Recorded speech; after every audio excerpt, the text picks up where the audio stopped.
Так, мне нужен задний фон игры. О, давай у меня запишешь. Давай.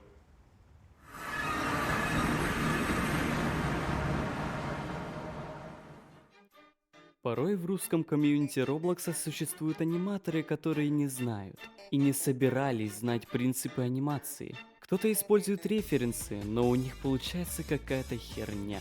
Кто-то использует Live Animation Creator. Я, конечно, понимаю, что они не умеют анимировать и используют эти фишки, но, кто-то говорит, что эти анимации они якобы делали сами и выкладывают это в платформу. Ладно, пропустим эту тему.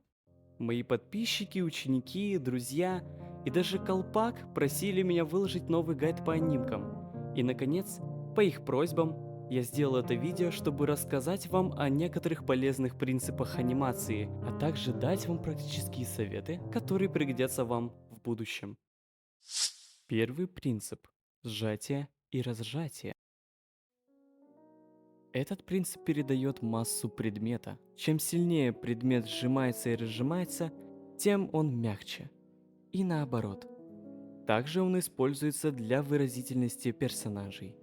Например, сделаем удивление персонажа более выразительной. Добавим сжатие и разжатие головы. Когда персонаж закрывает глаза, его голова сжимается. При самом удивлении его голова разжимается, а в конце его голова возвращается в обычное состояние. Этот принцип может пригодиться вам, если вы будете делать 2D анимации. В 3D анимациях он используется реже.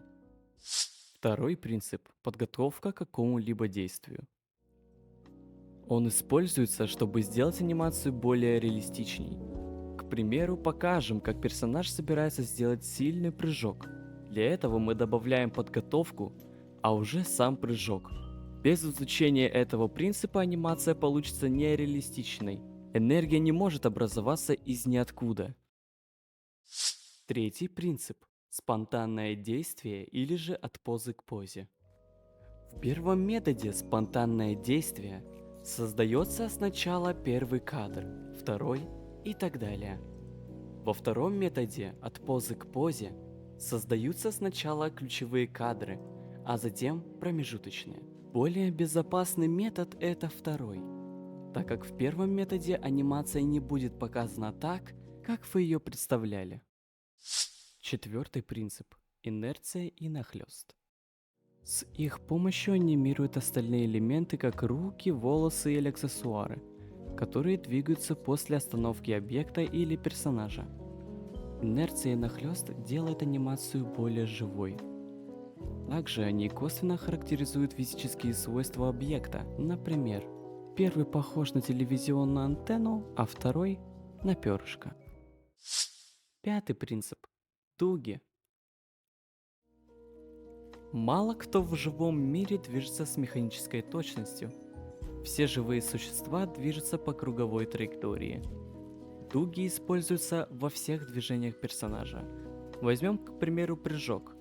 Добавим дугу при амортизации приземления. Вот удар ногой.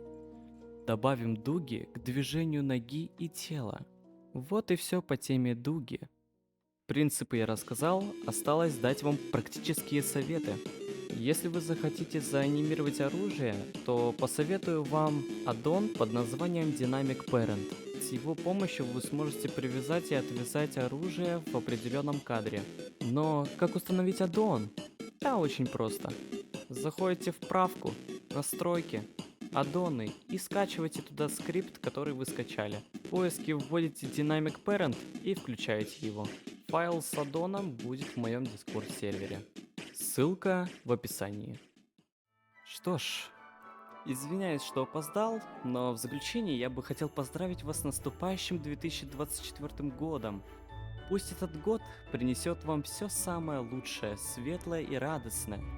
Я желаю вам огромного счастья, любви, удачи, здоровья и процветания на протяжении всего грядущего года. Пусть каждый из вас обретет в этом году то, о чем мечтает. Найдет свою дорогу к счастью и успеху. Пусть ваши сердца будут наполнены теплом и любовью, а дом – радостью и уютом. Помните, что ваше счастье и успех находятся в ваших руках.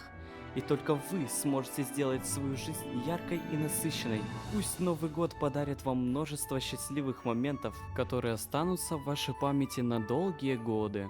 С наступающим 2024 годом! Желаю вам всего самого наилучшего!